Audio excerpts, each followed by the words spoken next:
Hello, everyone. Thank you for joining myself and Reverend Terry, who I'm just waiting for her to come up in the list, and then I'm going to grab her, and we're going to start the promised live stream on Mirror Magic questions and answers. So we have a few of the questions that have come in via DM and email and comments on the posts that I made. Just waiting for the video to come up. And we'll bring her in. Oh, I hear her. I swear I'm here. Hello. Hey, what's up, y'all?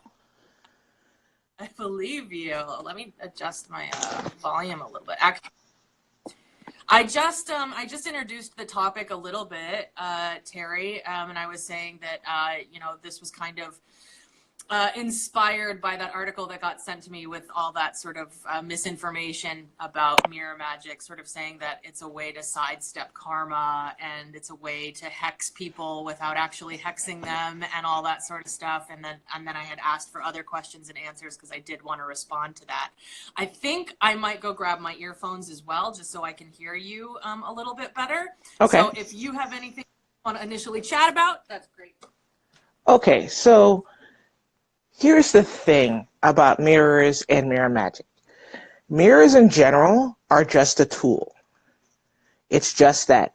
You can do fantastic things with a spoon. You can also do unspeakable things with a spoon. It all depends on who you are and what you want to do. So that is just the basics. I was just explaining Devi how mirrors are just a tool. You know, basically, just like spoons or tools, you can do fantastic things with them or horrible things with them. But the whole sidestepping karma thing, that just makes me flip my entire wig, because that's there's so much I can do with that and scream about that. There's a lot to unpack there, yeah. Well, I'll go into that just a little bit. First of all, the concept of karma is extremely misinterpreted and misused around the world, but especially in the West and in this sort of Western spiritual communities. It's just, it's become another boogeyman, another, like a new age version of like hell or Satan or the devil, like to like scare you with, like it's some sort of like force of justice or judgment that's going to come down, or it's going to reward you if you're really good. And none of this is true. You have more chance of getting good presents from Santa. All right. It just means cause and effect. It's an impersonal force, and it just means cause and effect. So if, a statement comes across, your life about karma, and, it's saying like, oh, this, make sure you have, good karma, let karma take care of him. Replace the word karma with cause and effect, and see if it makes any sense to you. And if the statement no longer makes any sense, or it seems really unlikely and strange, that's because it makes no sense and it's really unlikely and strange. Or you can just substitute the word karma for Santa. See if that makes any more sense. Yeah. I'm just saying. Of course, and I don't want this to turn into a lecture on karma. That's like for another time.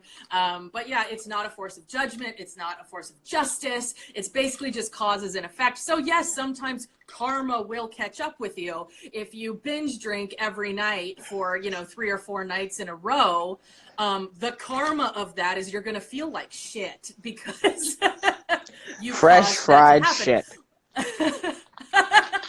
And likewise, if you're always trying to do nice things for people and to spread kindness and compassion, you're probably going to have more kindness and compassion showed to you in turn than someone who goes around being an asshole, because you're setting yourself up for those nice things. But again, it's not a judgment or a reward. It's just cause and effect. So if you're taking any action, there's going to be an effect, and not taking action is also an effect. Exactly. So, yeah. You're so popular. No, not really. Not really at all. I'm going to ignore that for just a moment. That's fair enough. So yeah, so basically the thing that was the one thing that really got me in that article was saying like using mirrors to sidestep karma. It's a way to hex someone without hexing someone, and having there be no blowback or anything on yourself, which I know. Well, please explain your reaction. Put it into words. Oh my God. So first of all, sidestepping anything is a bad idea. Just number one. Yeah. If you try to sidestep anything, you automatically guarantee that it's coming for you, and it will be the clue by four of the universe that will trip your shit in a heartbeat. Yeah. And when you least expect it. So that's number one. And then that speaks to the entire volume of spiritual bypassing, which is a big thing. Oh. Right? We need to talk about that one day too. That's a big bugaboo of mine. Yeah. Right. So and for anyone who may not know that term, spiritual bypassing basically means, using all the feel good and fluffy and light aspects of a spiritual path, because they're there and that's great. But using that as a way to sidestep reality and to keep your head in the sand and avoid conflict and avoid difficult things, as opposed to, taking them and learning from them. That's what spiritual bypassing is. So conflict happens everywhere. You can't get away from it. Every day. Even those good, nice Christian people have conflict. That's just the way it is. To try and bypass all of that, to sidestep karma, to sidestep anything that you're doing, you're automatically setting yourself up to fail. Spectacularly. And and with mirrors themselves, remember, they are just a tool, and they will reflect. So if you're trying to sidestep a whole bunch of stuff, guess what's going to come back at you? People trying to sidestep around you for all the things that you probably deserve. Mm-hmm. What else you want me to do? That was kind of, what else was on display was, a complete misunderstanding of how mirrors work and function energetically and magically. Because it was talking about just holding the mirror in your hand and bringing up all your bad feelings and then sending them into the mirror, and and then that's somehow going to like reverse it back to its source. It didn't, talk about all the other aspects that would go into an actual mirror reversing. And God help someone if they came across that article and just decided to use like the mirror in their bathroom or their bedroom and like were looking into their own reflection as they brought up that pain and like projected it at, that's a real good way to mess yourself up bad, right? Yeah, you're basically crossing yourself, because if you're sending out all of that energy, you are the source. It's just going to come right back at you like a pie in the face. And I might laugh at you. I'm just saying. I might laugh. Yeah. Because, come on. Yeah. Absolutely. It's a good way to get yourself messed up, for one thing. And, I hopefully, you would also just be ineffective enough for it to just, have no effect or a placebo effect. But these things can and will cause you a problem if you don't understand the mechanics of what you're working with. Well, even think of the mechanics of just on the mundane side, but the psychological side.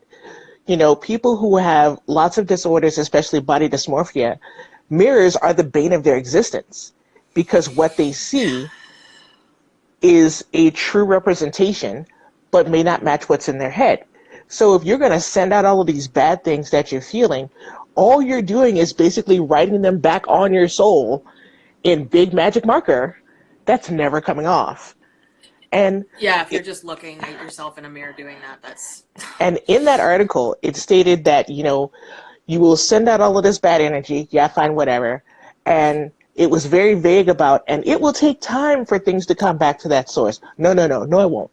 That shit will hit you in the face, like a small child and a soccer ball, right? Like a small child and a soccer ball is coming right for you, and there's no way you're going to sidestep that. You just can't. No.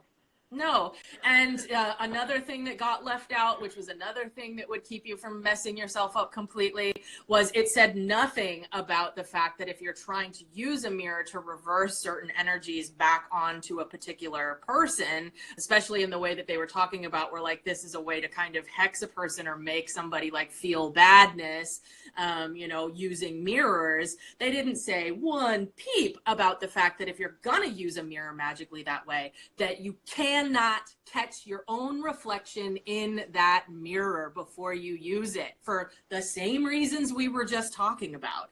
Is you do not want that mirror to have ever seen you. No part of you is in that mirror. And Oh yeah. that is why that mirror will then get used to put it to other places.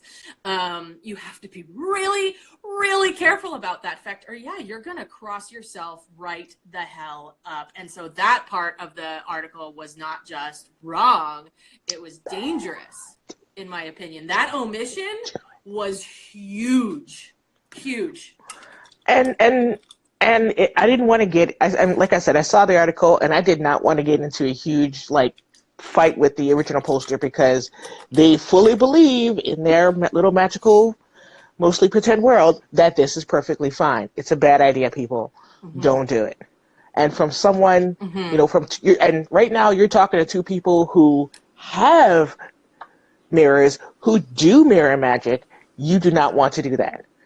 There are plenty of other ways to screw yourself up. You have all of these bad feelings that you need to excise, that you need to, exercise. See a therapist, go to a friend, put the magic down. And I'm not saying use magic as a last resort. I am saying that mirrors may not be your friend at this point in time. Just saying. That's very true. Yeah. Oh, we had a question come up from Gabby of Latinx Supernatural. Can she have a friend purchase the mirror and cover it for her to avoid this? I wouldn't want my friend to get their reflection caught in a mirror that I was going to be using for reversal work either.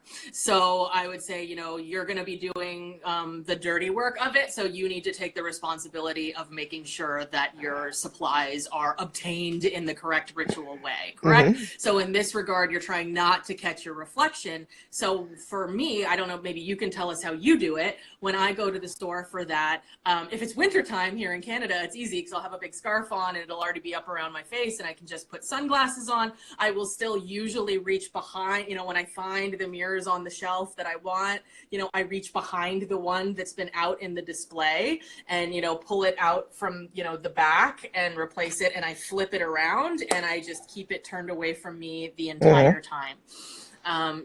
That's how I do that as far as obtaining the mirror is concerned. Mm-hmm. And then when I'm working with it ritually, I also cover my face and eyes with sunglasses. How do you get your mirrors?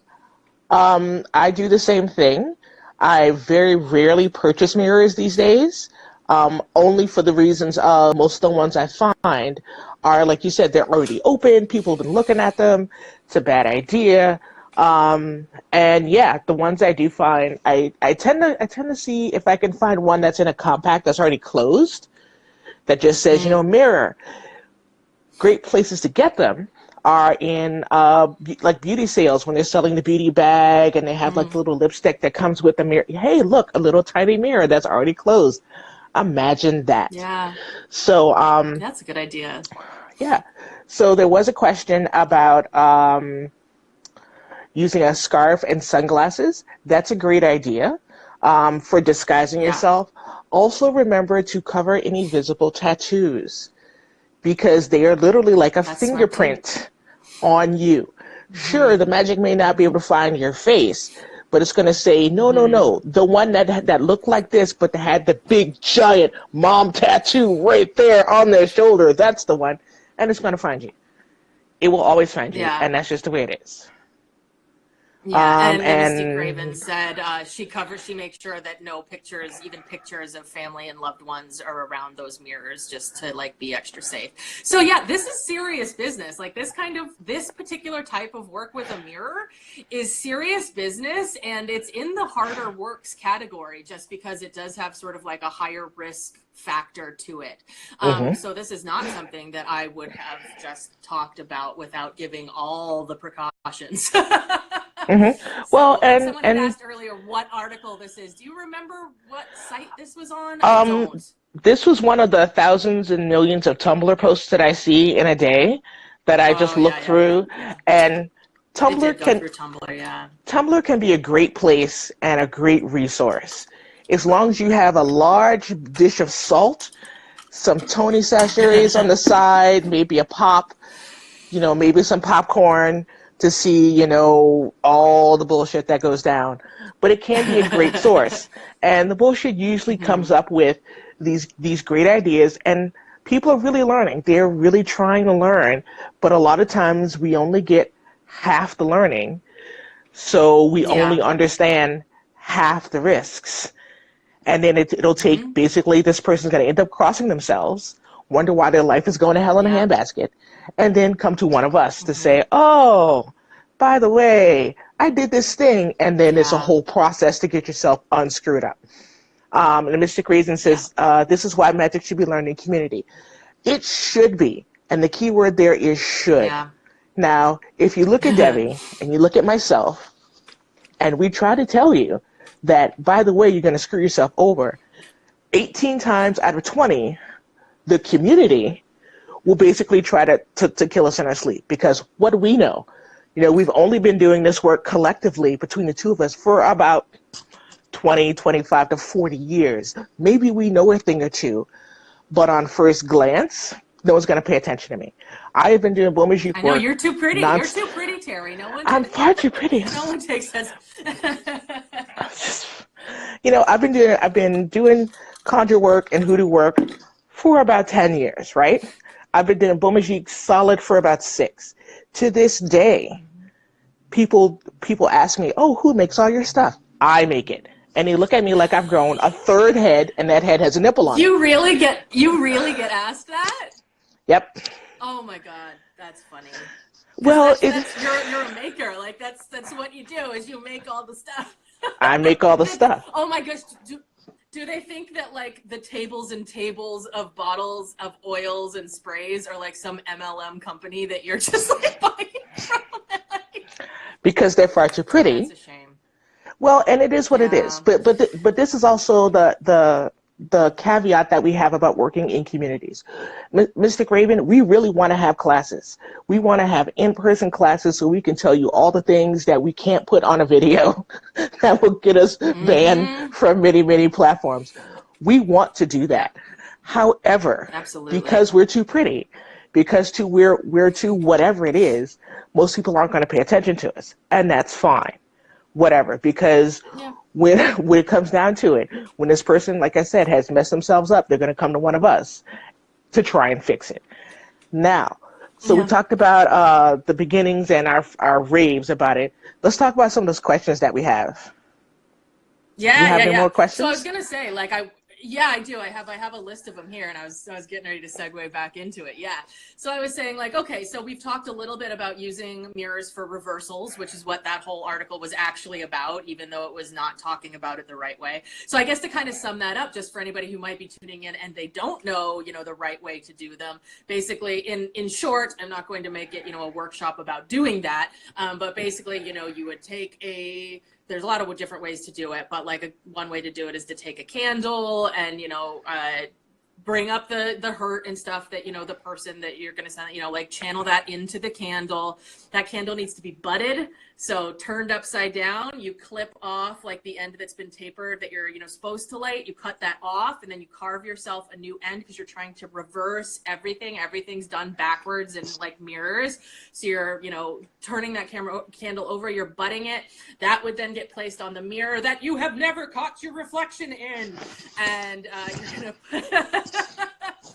gonna put that down with some like reversal herbs, and maybe some crab shell powder because some crabs looks like they're walking backwards, so that would be sort of for like reversing things. And you would put that in counterclockwise motion around. There's a lot of different steps, and you can make that more or less elaborate. And then that would be burned on that mirror to reflect all that, back to the. You'd also inscribe the person's name backwards, writing in the. Well, there's a lot more to it than like a cute little post that says, like, oh, just think of all the sad feelings and put them in the mirror. And I guess Doctor Strange will come collect it from the mirror dimension. I don't really know. Okay. I don't Doctor know. Strange. Okay, so that's the reversal. There's a go. There's basically we were talking about reversals, and so you hear about reversals and for binding is one of the first question I was going to bring up because it kind of segues nicely into the topic of reversing with a mirror. I got the question, how is a mirror used for binding? Because I talk about it being used to bind. So why don't you start? And obviously we don't want to go like too far into it, but a good like overview. Oh, we just had a quick question. I looked for crab shell powder and it was a bit tough to find. Would seashell powder? No, that wouldn't be a good substitute. The reason you are using crabs is specifically because, and there's different species of crabs, and some of them look like they're walking backwards. There's some that look like they walk side to side. If you can find the ones that look like they're walking backwards, after you could eat them, whatever you wanted to do, then you would clean that shell out really, really, really, really well and pound it down or powder it to the best of your ability. So you can make it yourself, but yeah, you can get it elsewhere, but it can be hard to find because it does take, a lot of crabs being eaten or otherwise disposed of and someone wanting those shells and collecting them and cleaning them and making them available. So, it's not, you don't have to have that for a reversal to work though, but it is a good ingredient. If we're going to talk about binding, one thing that I found is really helpful is alum powder. Now, if anyone's seen the old Bugs Bunny cartoons, and many of you haven't, go look them up. Alum is used, right? Alum is used basically to shrink things. So basically, if you want to basically start to bind a person to bring them in, you can use alum, like an alum powder. I find that's really, really helpful. Now, when we talk about using mirrors to bind them, this sort of gets us in my experience, into container magic, because we want to contain them.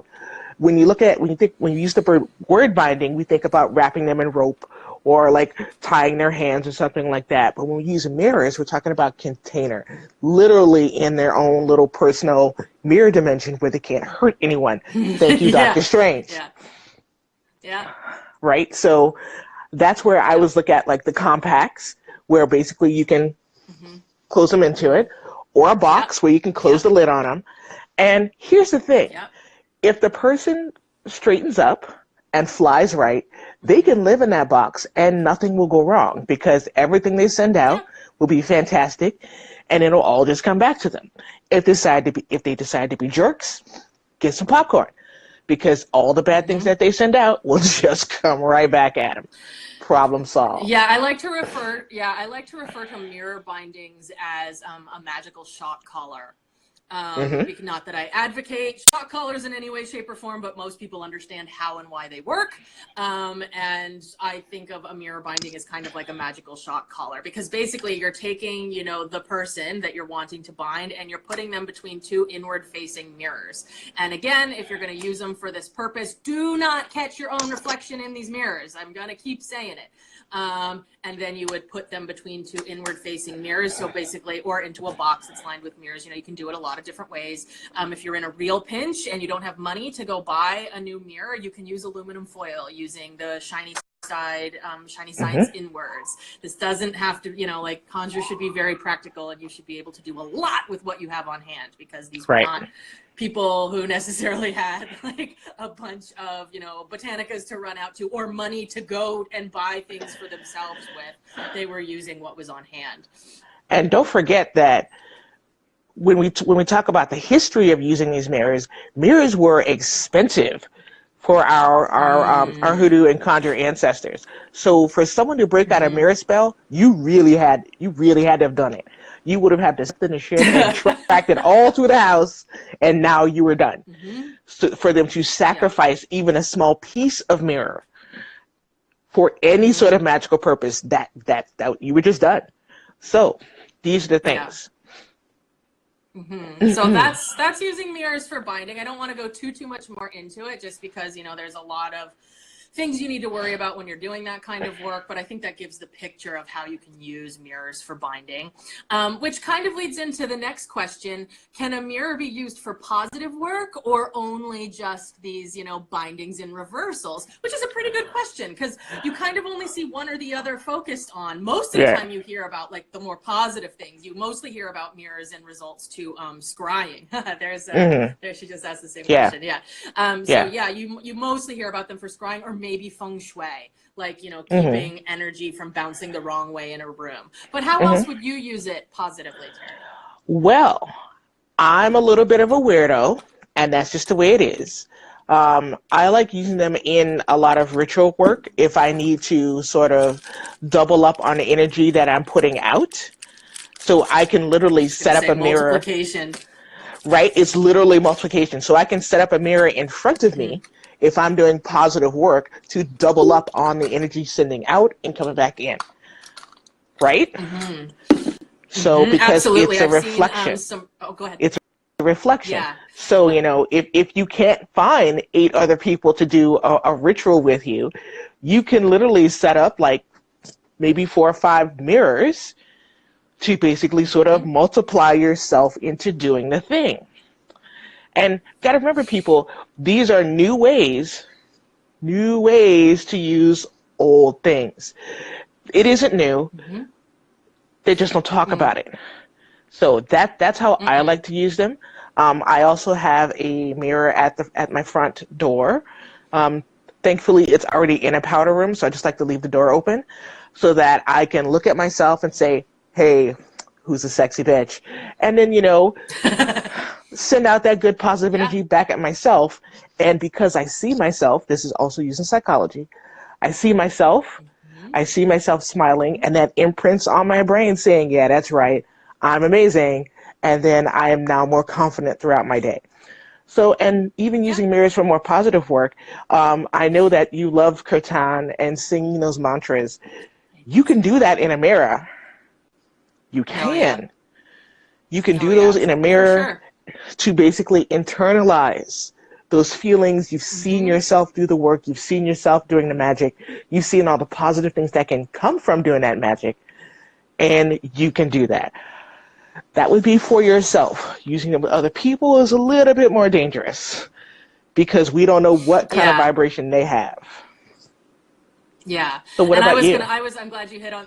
I was going to hit on the multiplication thing right away. That's the thing that I use it the most, like magically for, other than the binding and reversals. I use it to multiply. But I learned it through Vastu Shastra, which is basically like the Indian feng shui. It's very similar. It's, you know, arrangement of space, you know, and they have a lot of things in common, but a lot of things are different. But anyway, you know, they also have like altars and, you know, altar alignment and, you know, that sort of thing.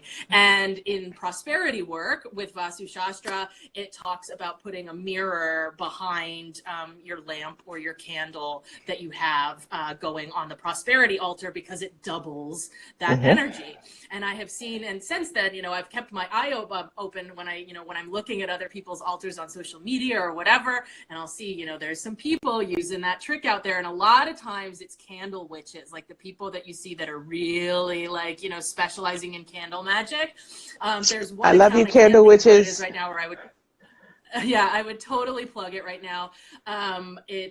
She does a lot of, you know, vigil candles, custom, and she has a stand that has 3, you know, like right behind it, and then on either side, and it's just big enough for, you know, a novena candle to sit on, and then it has the 3 mirrors around it to completely, you know, further magnet, because those mirrors are also playing off of each other, so you're almost getting like a little bit of an infinity, and you're, you know, getting the, you know, the energy moving up and around and bouncing up and around, which brings us to bouncing energy around with mirrors. You should be careful when you have a room with 2, like you shouldn't have 2 mirrors like directly facing each other in a room, because it's going to bounce energy around really, really weird. And especially not in a room that's spiritually charged in any way, shape, or form. You really, really don't want two mirrors facing each other.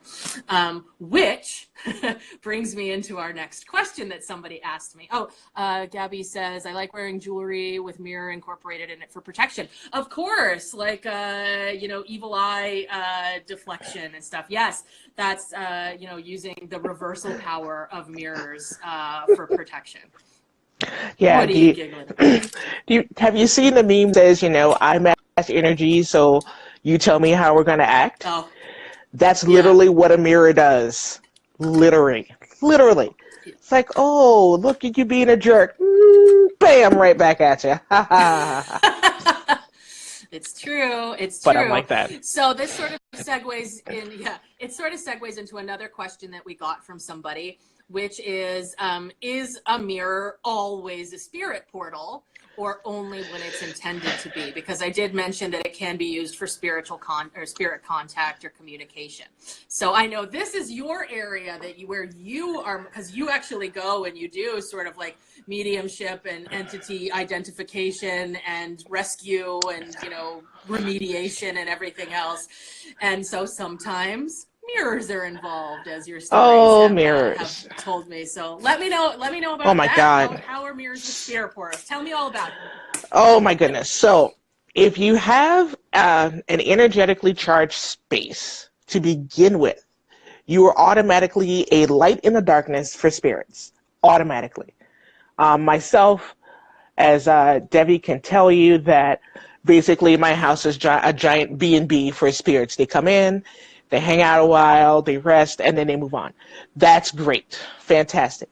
However, I also have some heavy-duty energy here and some heavy-duty protections here, so that if anything comes in, they have ground rules. Number one, don't spook the dog. Number two, don't spook me and my husband. You know, some ground rules. Yep. So, yeah. With the exception of my sacred space, no mirror in my house is a portal. 0. Except for one. I have a mirror in my sacred space that I obtained from someone that says, oh, I don't know what to do with this. I'm like, all right, fine, I'll take it. Because for a while there, my house was basically, you know, the spiritual rescue dump where people just drop things off. Right? So in this space, I have one mirror, and it is always covered unless I need to. And in that one, it can be a spirit portal if I choose it to be, or it can just reflect. Here's the idea. If you have a piece of metal, like the tip of a screwdriver, and you put it in that crazy little box that basically reverses the polarity, voila, the tip of the screwdriver is now a magnet. And it can pick up other metal things. If you put it back in that little box that reverses polarity, it now does nothing. So you have to decide what about that mirror is going to be active or not. Because once it's active, you can turn it off, but it takes a lot of cleansing, a lot of reprogramming, and a lot of work on the worker's part. Now, you also have the idea of mirrors that are in spiritually active places that no one has touched, and the spirits are now losing their damn minds. This happens. So the story goes like this. I'm hanging out in this, and I find out that mediumship has been happening in a certain room. Great. Fantastic. And then someone says, oh, yeah, we brought this spirit through, and we brought that spirit through. Fantastic. Oh, and then they said, what are we going to do with all those mirrors? I'm like, excuse me? Doing mediumship, right? Just breathe through it. Doing mediumship in a place that has unprotected mirrors or mirrors that have no purpose basically flips the switch on them. Once it's in an energetic field, it is the nature of the mirror to reflect that energy, and to keep it going. So now, let's say we had this mirror in this energetic field that's been used to bring through spirits looking in the mirror. They've seen how to do it. Spirits have power. Now the spirits are basically keeping that door open, keeping that polarity turned on, so that other things can come through or the spirits themselves can travel. Bad idea. Survey says, do not do it. So the moral of the story goes like this. I basically stopped what I was doing, dropped everything, went down, cleansed the mirrors as much as I could, and covered them. Because it's just a recipe for disaster. The place is spiritually active anyway. Well, there's a lot of stuff going on there. Yeah. Well, that's like one of the, Jewish customs around, the death of an individual is the mirrors are covered, like in the home for, is it 7 days? 7 days, Yep. is it?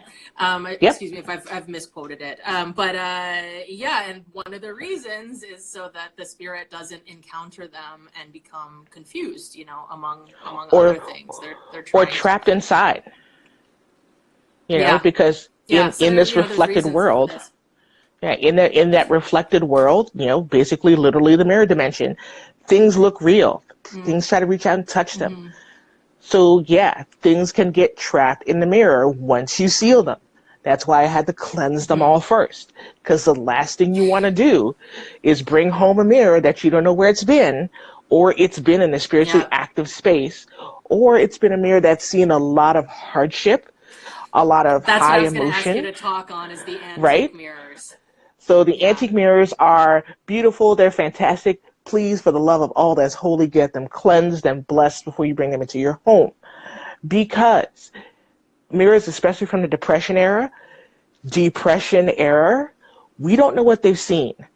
We don't know if it was in someone's bedroom, basically in their 15th floor apartment, the day of the crash, the great, stock market crash, and that mirror watched someone jump out a window. We don't know. And even then, they tend to reflect all the other energies and emotions, because emotions are energy. It's just energy in motion, so we don't know what's reflected then. So basically, cleanse the mirrors. If you're going to bring them to your homes, have them cleansed and blessed. Call your priest, call your preacher, whoever it is. They will just look at you like you're crazy. That's fine. If it's a Christian priest, just tell them that you want the home blessed. Buy an indulgence, put in a donation, get it done. Because we don't know what can come through. We don't know what is stored in that mirror. Remember, mirrors also reflect personal consciousness. So if you're trying to sidestep anything, or if you're trying to basically work on those demons and you're not doing it, guess what's going to reflect back at you in that mirror?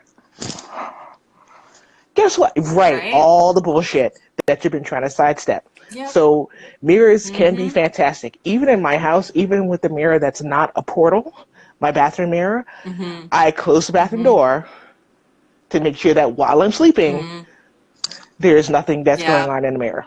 Not happening. Because, that's a bad thing. Yep. And it can be that way for almost any glass or reflective surface. Remember, glass is not a solid. It is a supercooled liquid. So over time, glass can move. With heat, glass can bend. So it is literally vibrating and taking in things. If you go to the old churches in England that were built 400 or 500 years ago, you will see in all those beautiful stained glass windows, there's a little bulge right at the bottom, because the glass is slowly cooling and slowly moving. So when you send things out through glass, through mirrors, sure. It might not happen right away, but it's coming. It's going to happen, and especially with the portals themselves, especially since we don't know when the mirror is made, with the antique ones, we don't know when things will be released. We don't know what was stored there. So please get them cleansed, get them blessed, call whoever you need to call, make an appointment. People will think you're crazy. Just offer them more money. They will come out and do it for you. Please. Because I am ridiculously busy. I don't know if I have enough time or space or supplies to cleanse every mirror in every witch's house. Yep. Yeah. It's a lot. We had the question, do you offer lessons on this? Because they'd love to learn more. We should put together an online class, because I know we keep talking about that, but these kinds of things are kind of in the works. We think about them. Well, we do think about them. Yes, we do think about them. It's just going to be a matter of One person has asked for it. That's fantastic. For us to make it actually viable, go get some friends. Get some little mirror friends, duplicate yourself so that we can make it worthwhile. Because technically, ain't nothing for free. Nothing for free. No, that's... So there you go. Sure. There should be an energy exchange, Yes. For sure. Send me some pie, send me a cake, do some sort of energy exchange. Come like do my dishes, walk my dog or something so I can be in the lab and work on more stuff. So there has to be an energetic exchange. And remember that the mirror itself, that portal itself, is an exchange of a kind because energy is going into it and energy is coming out of it, but some always stays in the mirror. When we're talking about disguising yourself, I do disguise myself. I have shades that go on my glasses, but I'm still pretty recognizable, right?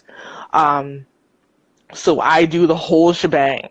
I've got the cloth, I've got a big ass mask where you really can't tell it's me, and I wear a face mask on top. The mask makes sure I can see through the eyes. So yeah, and when I'm doing spirit work, when I actually have to cleanse other people's portals, I have to be cognizant of that. I have to be cognizant of, I am standing in this mirror. It's someone else's house.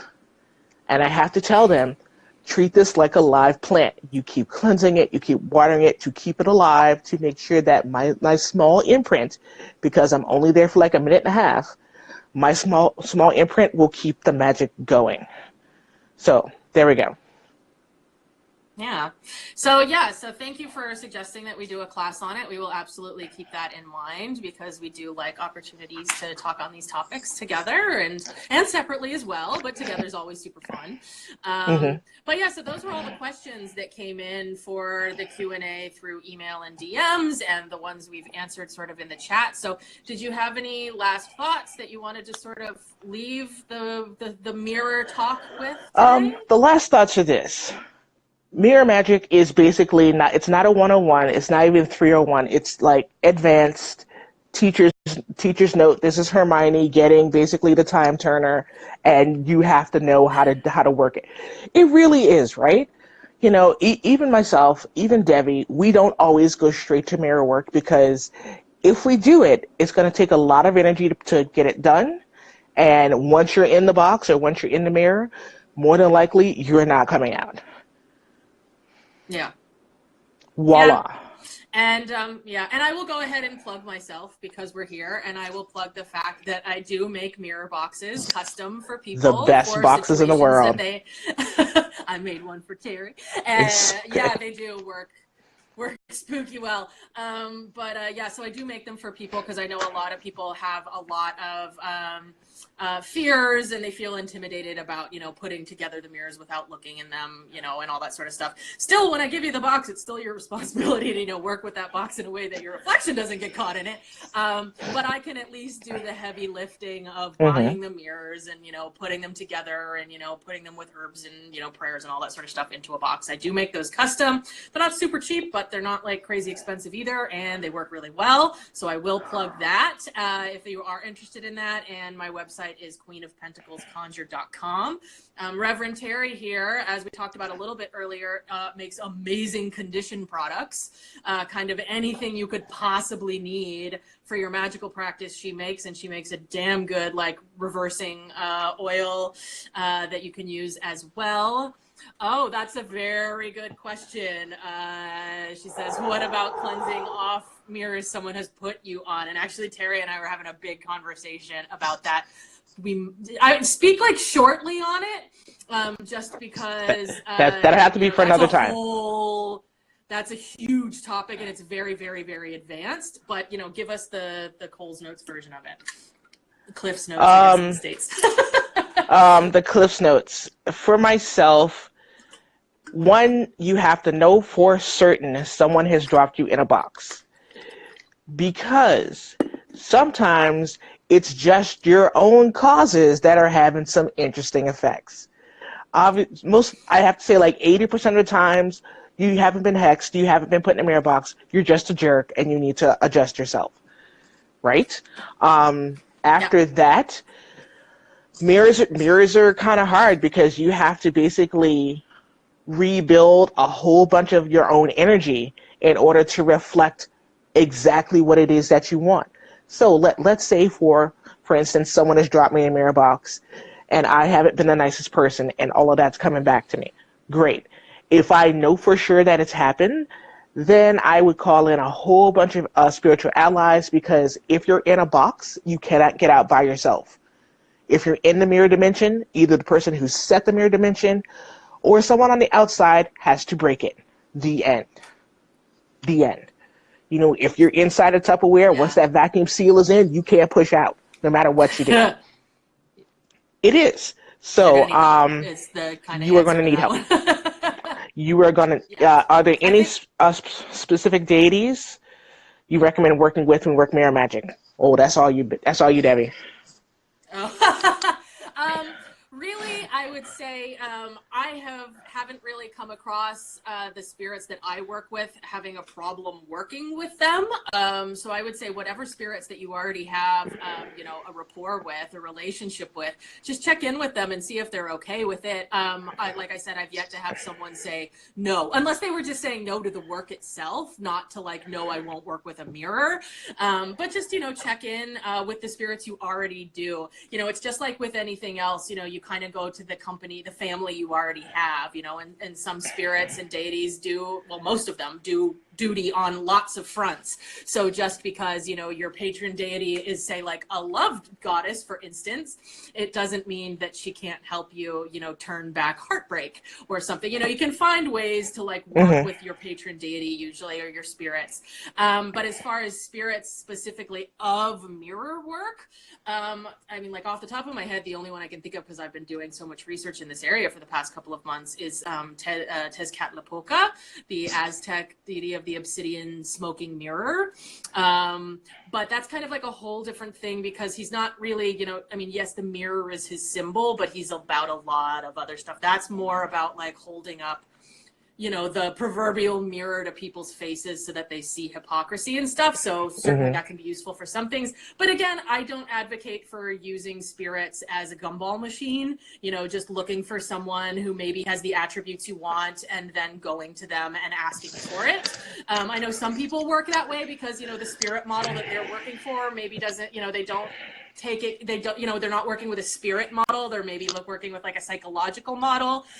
And that's fine. Like, you know, everybody has a different path and no judgments on it. But in my perspective, in my worldview, and the traditions that we're talking about here, we are talking about more spirit work. So I would say go to the spirits that you have a relationship with first. If you find a spirit in your researches that you think would be really interesting, or that is linked to mirrors and you would like to, you know, like work with them in that regard, then develop the relationship with that spirit first.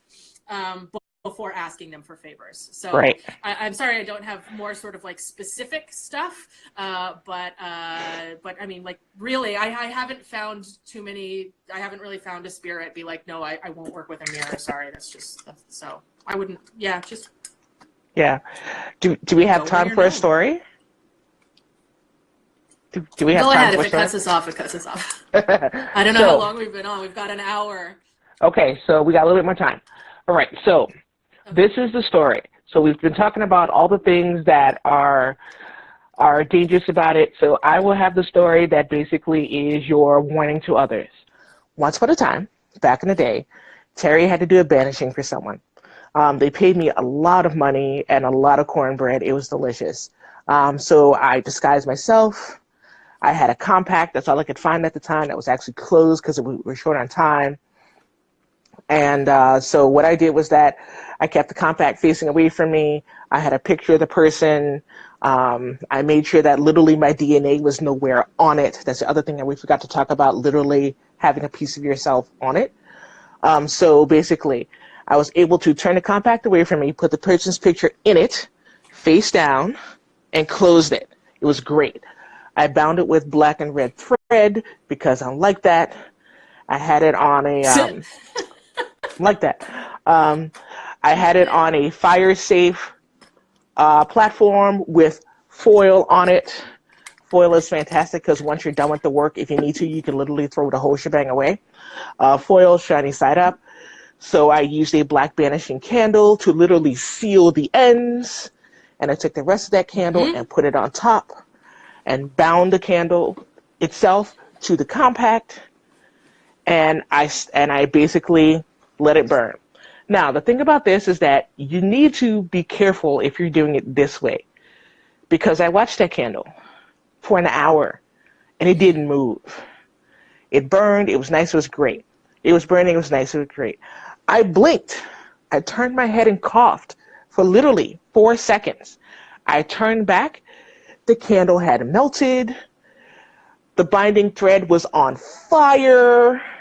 Literally, there was a pillar of flame going up. I nearly burned down my kitchen table. 2 rules of candle magic, people. Number 1, fire safety. 2, don't burn down your house. So I had to go get another banishing candle to literally smother all of those flames and basically keep it all contained. So the compact was buried under wax, etc. So the divination I had from that was that the person bound in the mirror was sufficiently bound in their own little mirror dimension. They weren't coming out.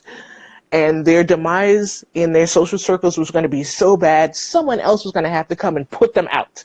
And then I folded up the whole thing in foil and threw the whole bitch away. And that knocked me on my ass for about a week and a half because that was how much energy I put into it. Oh yeah, oh yeah. Absolutely. That's the thing that you don't talk about. All of this like magic, it's energy. It is energy in motion, and it will take a lot out of you. So there's my story of please be careful. Do not look away if you have fire. It's, you know what's really funny is I had a very similar thing happen with a mirror binding that I did on my husband's former boss, who was a really terrible person who had basically figured out his PTSD triggers and was using them to keep him in a constant state of terror, and that's how she controlled him. I wasn't having that. So I put her between 2 mirror shards because I wanted it to have a little bite, and I bound it up in black ribbon, and then I had the reversing candle, and I burned it on top, and same thing happened. I watched it, stepped away for a couple of seconds, came back, something had happened, the candle had gone down, it had actually further shattered the mirror pieces, but the bindings had kept it all together. Oh, that's nice. And then it had kind of like, yeah, it had gone on, and the edges of the picture, because they were mirror shards, they were irregular, and the picture was kind of like a little, so bits of the picture were a little, not that her face was in, but were on the outsides, were sort of outside of the mirrors, and those things all got singed and curled in, and yeah, within a couple of weeks, she was helping him do his paperwork. And so can you not tell me that is not using mirrors for good work? I think that's doing great work. Absolutely. Absolutely. I used them with a client recently, and it, like she was being, abused at work, essentially a really, really toxic work environment. And the person that was giving her grief, we put them in mirrors, and they have now been asked to resign because a bunch of sexual harassment charges were brought up against them. Oh my, what could ever have happened? This is powerful work, people. But yeah, so let's go ahead and wrap it up. Thank you very much for everyone that joined us. Thank you for interacting. It's so nice when people take the time to interact with us and ask us your questions. Any final thoughts, and then we sign off? Thank you so much for joining us. Thank you for joining the lovely Devi of Queen of Pentacles Conjure. I am Terry Brookins. You can see all of my conditioned products and oils at beauxmagique.com. And if you don't see anything that you need or can use, but you need something specific, email me. You never know. That's how I'd have to say 75% of all the things that I make came about. And don't forget to look for all my spiritual activism items: justice, resist, and not today. Yes, they're amazing. Please I love them. From her. Those are fantastic. Yes. Yes. Her products are unmatched. Since I found her products, I don't really use much of anything else because it's just that good. So. Thank you, Devi. So yes, I'm not paying her, I swear. No, she's not in any way, shape, or form. And I'm queenofpentacles.com. Thank you for joining us in our interactive mirror magic Q&A. See you. Bye. Bye.